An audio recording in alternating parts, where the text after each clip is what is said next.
Hello friends, I welcome all of you for my next video which is about our very interesting topic voyaging towards excellence, which is the autobiographical sketch described by our very famous writer Achyut Godbole. So as you know that we have completed our first part, so today we're going to start our second part of this video. Let's start. One day, I was sitting at my mess table in the hostel sipping tea when a senior guy came and sat on the chair adjacent to me. जसं विद्यार्थी मित्रांनो तुम्हाला माहीतच आहे की या आधीच्या पॅरेग्राफमध्ये आपण हे पाहिलं की जेव्हा तो या IIT मुंबईमध्ये दाखल झालेला आहे त्या ठिकाणी संपूर्णपणे तिथले त्याचे विद्यार्थी आणि तिथले सगळे शिक्षक टीचर्स हे पूर्णपणे इंग्लिशमध्ये कन्वर्स करत होते आणि आपल्या अच्युत गोडबोले यांना मात्र इंग्लिश बोलताना प्रॉब्लेम येत होता. हे आपण डिस्कस केलेलं होतं. सो आता त्याबद्दलचाच एक इन्सिडंट ते त्यांच्या आयुष्यामध्ये घडलेलं आहे. त्याबद्दल ते आपल्याला इथे सांगतायत की ते असेच एकदा मेसमध्ये बसलेले होते. ज्या टेबलवरती टेबलच्या इथे ते बसलेले होते हॉस्टेलच्या त्या ठिकाणी एक दुसरा सिनियर गाय आलेला आहे. त्याला ते चहा पीत त्या ठिकाणी बसलेले होते आणि हा सिनियर स्टुडंट त्याच्या बाजूला त्याच्या शेजारच्या ॲडजसंट म्हणजे त्याच्या शेजारच्या चेअरवरती येऊन He was a convent-educated guy with fairly sophisticated English, at least spoken or colloquial English. So या मुलाचं वैशिष्ट्य काय की हा कॉन्व्हेंट एज्युकेटेड विद्यार्थी होता आणि अगदी सफाईदारपणे इंग्लिश तो बोलीभाषेतलं प्रचलित अशा इंग्लिश भाषेतलं मध्ये तो आपल्या स्पोकन ऑर कोलोक्युअल म्हणजे प्रचलित आणि अगदी सफाईदार प्रकारचं इंग्लिश तो बोलीभाषेतील इंग्लिश त्याचं ते असल्या कारणानं बोलू शकत होता. He was a bit arrogant आणि त्याला ते इंग्लिश अगदी चांगल्या प्रकारे बोलता येत असल्यामुळं त्याच्यात थोडासा गर्विष्ठपणा जाणवत होता. तो ॲरोगंट वाटत होता. And wanted to pull my leg आणि तो थोडासा आपल्याला इंग्लिश येतं आणि रायटरला येत नाही आहे म्हणून तो त्याचे थोडेसे पाय खिचण्याचा प्रयत्न करत होता. त्याची मस्करी करत होता. He try to engage in some conversation with me and started pointing out errors in just about every sentence or everything that I said. त्यामुळे तो त्याच्याशी मुद्दामून कन्व्हर्स करायला लागला, त्याची गप्पा मारायला लागला आणि जे सेंटेन्स बोलेल त्या प्रत्येक वाक्यामध्ये जे बोलेल त्या प्रत्येकामध्ये त्याचा तो फ्रेंड त्याची चुका काढायला लागला, त्याचे एरर्स काढायला लागला. After about 5 minutes he walked away from insulting me. आणि बरोबर त्या 5 मिनटानंतर तो त्याच्याशी ते इंग्लिशमध्ये बोलून त्याच्याशी कन्व्हर्स करून तो तिथून निघून गेला. अगदी त्याला पूर्णपणे अपमानित करून इन्सल्टिंग करून तो तिथून निघून गेलेला आहे. So I felt extremely humiliated and upset. So या इन्सिडेंटमुळे आपल्या रायटरला अतिशय अपमानित झाल्यासारखं वाटलं, दुःखी झाल्यासारखं वाटलं. As it is I was feeling quite depressed and diffident and this incident was the last straw. So इथे ते म्हणत आहेत की या एका घटनेमुळे मी पूर्णपणे डिप्रेस झालो, मी निराश झालो आणि next another new word is given for you. It is diffident. It means lacking confidence म्हणजे पूर्णपणे आत्मविश्वास खचल्यासारखं त्याला वाटायला लागलं. आणि हा इन्सिडेंट म्हणजे त्यांच्या अगदी त्यांच्या वर्मी एक घाव लागल्यासारखं झालेलं होतं. आघात एक मोठा त्यांच्या मनावरती झाल्यासारखं त्यांना जाणवलं. So was almost two broken. अक्षरशः ते पूर्णपणे मनातून तुटलेले होते. आघात त्यांच्या मनावरती झालेला होता या घटनेचा. I felt out of place there and literally wanted to run away to Solapur that very moment. आणि अक्षरशः त्यांना या नव्या ठिकाणी परक्यासारखं वाटायला लागलं आणि अक्षरशः हे ठिकाण सोडून पळून जावं, आपल्या गावी सोलापूरला जावं असं त्यांना वाटायला लागलं. And however, it was only my self-esteem which stopped me. पण एक अशी गोष्ट होती की ज्या गोष्टीनं त्यांना ते मुंबई सोडू दिलेलं नाही आणि ती गोष्ट म्हणजे त्यांच्यामध्ये असणारा सेल्फ एस्टीम म्हणजे स्व आदर, स्वाभिमान यानं मात्र त्यांना स्टॉप केलेला आहे, थांबवलेला आहे. Suddenly a feeling of determination and strength came over me and grieved me. So त्यांच्या मनामध्ये एक दृढ निश्चयाची भावना, सामर्थ्य त्यांच्या मनामध्ये जागृत झालेला आहे आणि त्यांनी त्याच्या मनावरती त्याची पकड घेतलेली आहे. Despite hailing from Solapur if I could be a rank holder in the school. ते म्हणतायत मी सोलापूरचा असूनही जर मी स्कूलमध्ये रँक होल्डर बनू शकत असेल, college and IIT with many awards in mathematics, कॉलेजमध्ये IITमध्ये मॅथमॅटिक्समध्ये मी अनेक अवॉर्ड्स मिळवू शकत असेल, so there must be something right with me. म्हणजे याचाच अर्थ नक्कीच माझ्यामध्ये असं काहीतरी विशेष आहे. म्हणूनच या सगळ्या गोष्टी मी करू शकलो. So why should I give up? So त्यांच्या मनाला विचारलेले त्यांनी हे प्रश्न आहेत की जर हे सगळं मी करू शकत असेल तर मी का गिवअप करायचं, मी माझे प्रयत्न का सोडायचे, मी हे IIT सोडून, मुंबई सोडून मी सोलापूरला का जायचं, असे अनेक प्रश्न त्याच्या मनाला पडलेले आहेत. And that true for a silly and small thing like English, आणि तेही एखाद्या अगदी क्षुल्लक गोष्टीसाठी, ते म्हणजे आपल्याला इंग्लिश येत नाही म्हणून.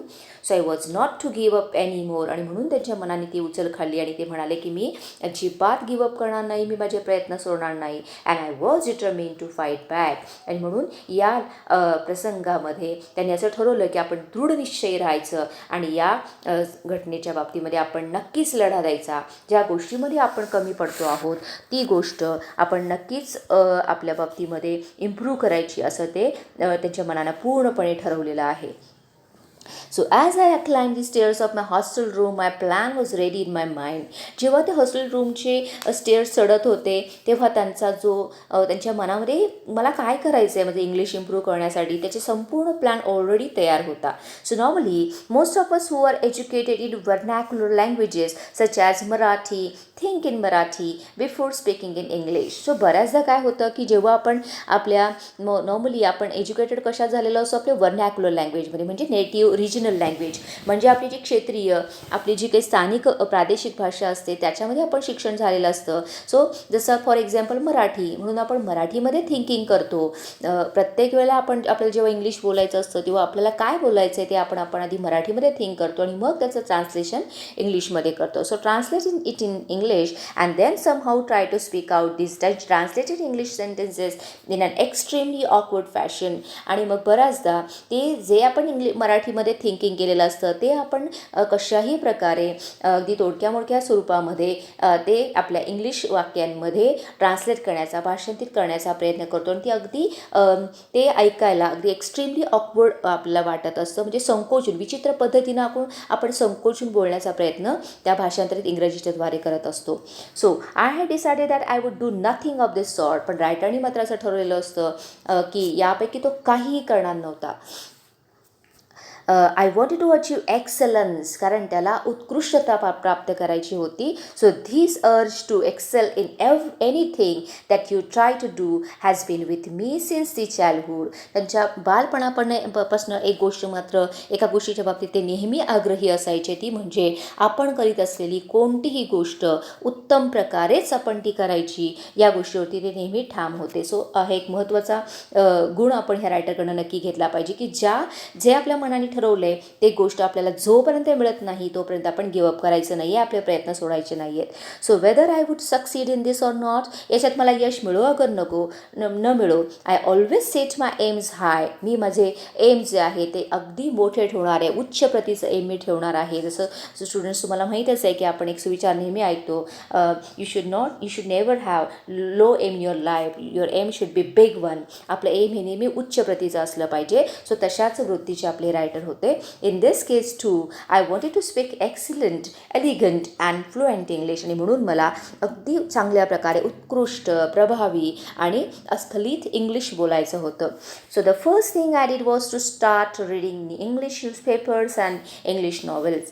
सो विद्यार्थी मित्रांनो, नक्कीच तुम्हाला एक गोष्ट मला इथे सांगायला आवडेल की हा टॉपिक तुम्हाला इंग्लिश इम्प्रूव्ह करण्यासाठी अगदी पूर्णपणे मदत करणार आहे. कोणत्या टेक्निक्स आपल्या रायटरनी यूज केल्या, या टेक्निक्सचा वापर तुम्हीसुद्धा आपल्या रेग्युलर डेमध्ये, रेडिओ टू लाईफमध्ये जर केला तर तुमचंही इंग्लिश चांगल्या प्रकारे इम्प्रूव्ह होईल. फक्त जे टेक्निक्स त्यांनी सांगितले, ज्या वेनी ते गेलेले आहेत त्या वेनी तुम्ही जाण्याचा प्रयत्न करा, म्हणजे नक्कीच तुम्हाला तुमच्यामध्ये इम्प्रूव्हमेंट दिसून येईल. सो सगळ्यात पहिली गोष्ट त्यांनी काय केलेली आहे तर इंग्लिश न्यूजपेपर्स वाचायला सुरुवात केली, इंग्लिश नॉवेल्स वाचायला सुरुवात केली.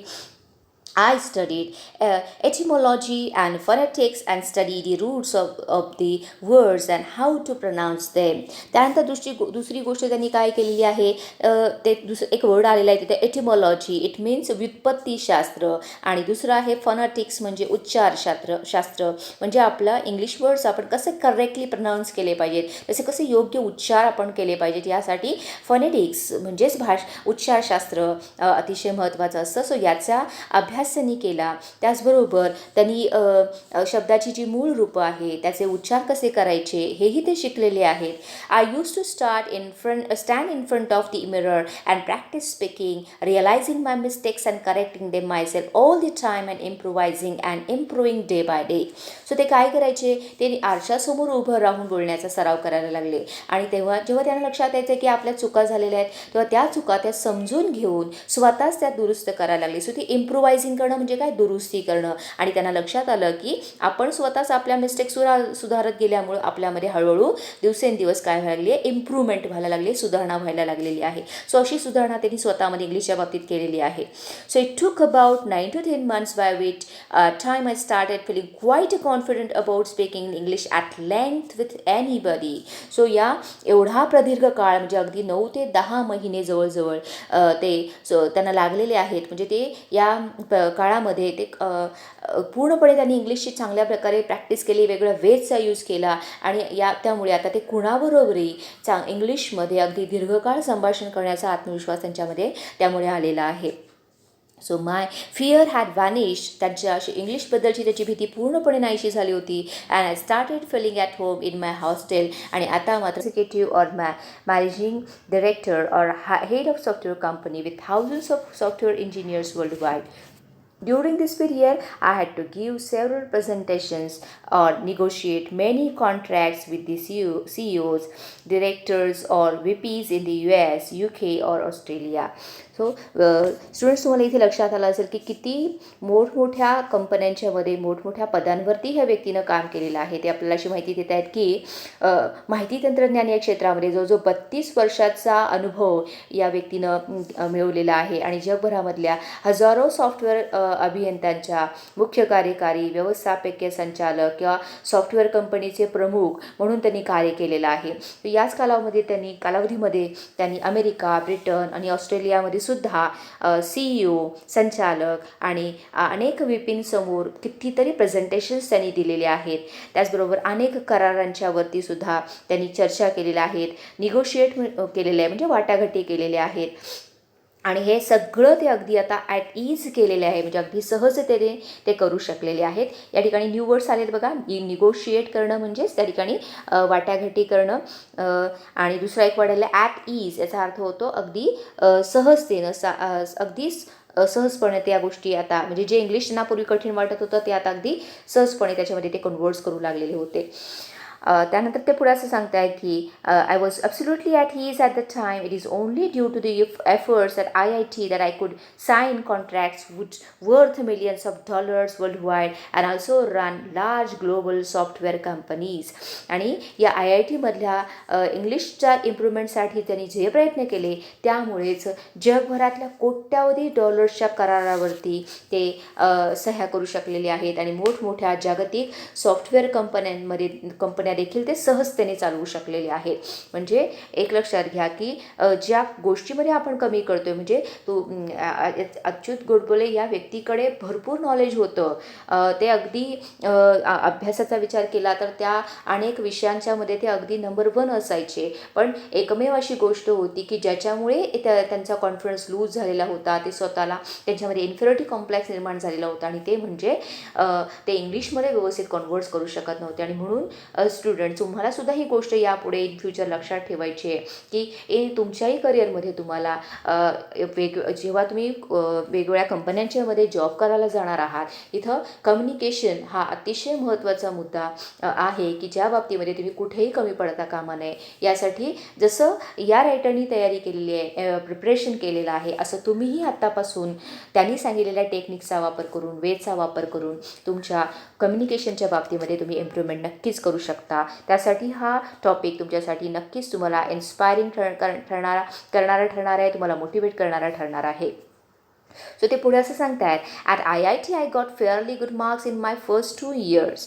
सो सुरुवातीला IITमध्ये असताना पहिल्या 2 वर्षामध्ये त्यांनी अगदी चांगले मार्क्स मिळवलेले आहेत. So however a very important thing happen while I was in my 3rd year. पण जेव्हा ते 3ऱ्या वर्षामध्ये होते तेव्हा मात्र एक महत्त्वाची गोष्ट त्यांच्या आयुष्यामध्ये घडली. म्हणजे जसं काही टर्निंग पॉईंट असतो आपल्या आयुष्यामध्ये, तसं काही ते त्यांच्या बाबतीत घडलं. So I came in contact with about 15 to that is extremely brilliant students, researchers, professors from IIT. So IIT मध्ये असताना त्या ठिकाणी IIT, TIFR किंवा BRC मधले जो 15 ते 20 अशा हुशार विद्यार्थी, संशोधक, प्राध्यापकांच्या ते संपर्कात आलेले आहेत. सो या ठिकाणी तुम्हाला काही शॉर्ट फॉर्म्स दिलेले आहेत पहा, IIT, TIFR आणि BARC. सो इथे तुम्हाला एक ॲक्टिव्हिटी विचारले, find out the full forms of those words. So इथे IIT म्हणजे काय, Indian institute of technology, it means Indian Institute of Technology. Then IFR it means Tata Institute of Fundamental Research. BARC चा फुल form काय आहे तर Bhabha atomic research centre. Then TCP म्हणजे काय, transmission control protocol. आणि IP it means internet protocol. So these are the full forms of this words. So they included top rankings of students from IIT. तर त्यामध्ये काही IIT मधल्या अव्वल स्थान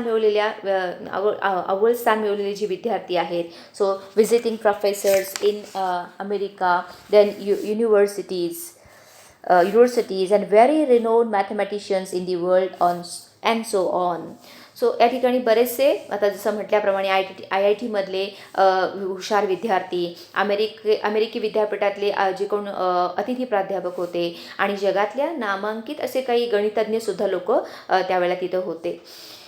so I was instantaneously attracted to this group. आणि लेखक म्हणतो की त्यावेळेला ते अगदी तात्काळ त्या ग्रुपकडे आकर्षित झालेले होते. इथे एक वर्ड न्यू आलेला आहे बघा, इन्स्टंटेन्युअसली.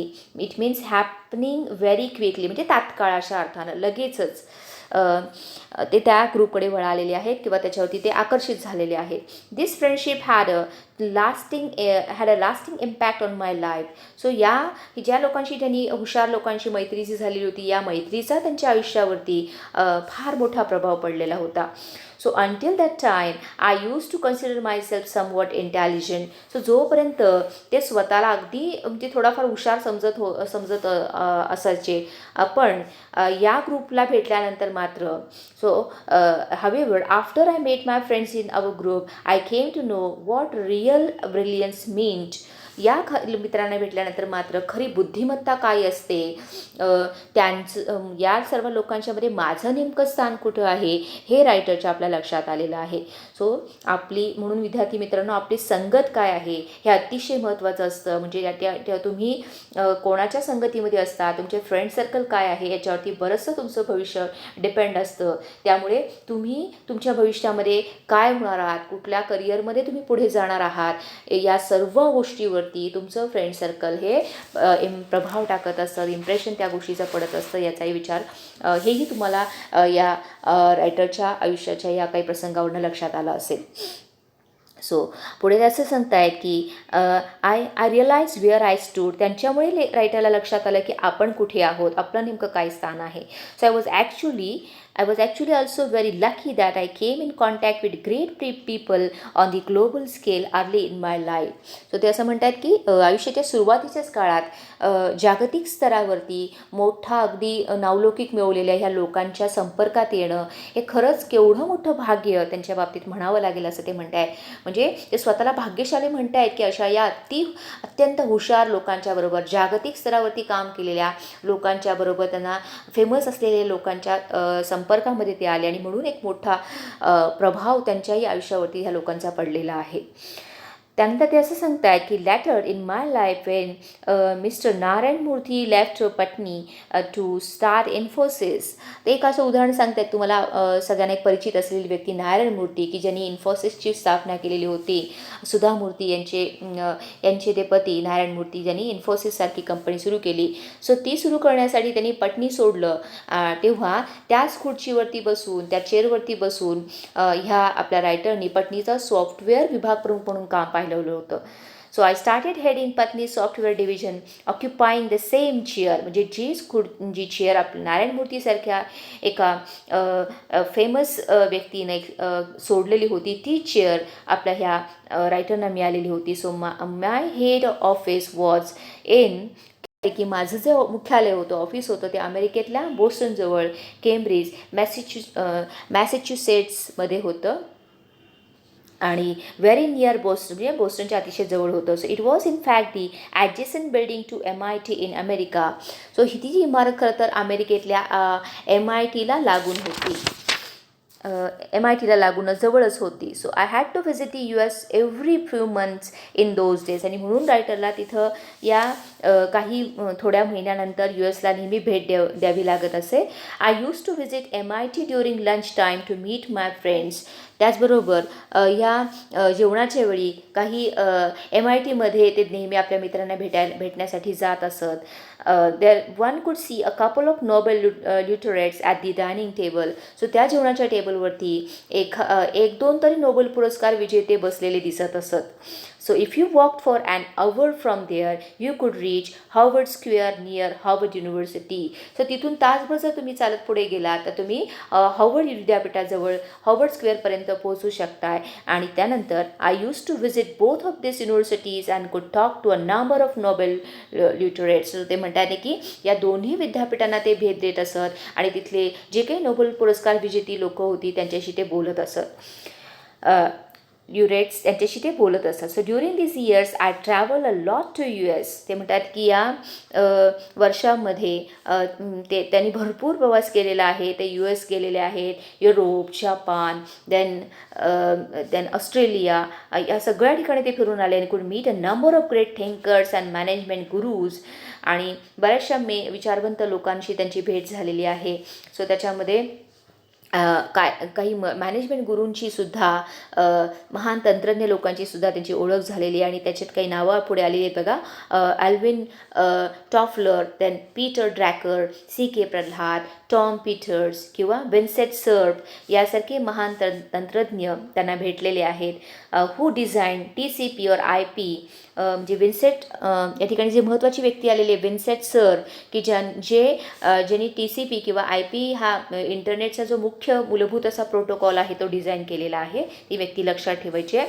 So all these discussions with these greats broaden my horizon. So अशा या थोर विचारवंतांच्या बरोबर भेटण्यामुळं, तिथल्या व्यवस्थापन गुरूंना भेटण्याच्यामुळं, या लोकांच्याबरोबर चर्चा केल्यामुळं त्यांचं रायटर पुढे जे काही क्षितिज होतं त्यांचं ते पूर्णपणे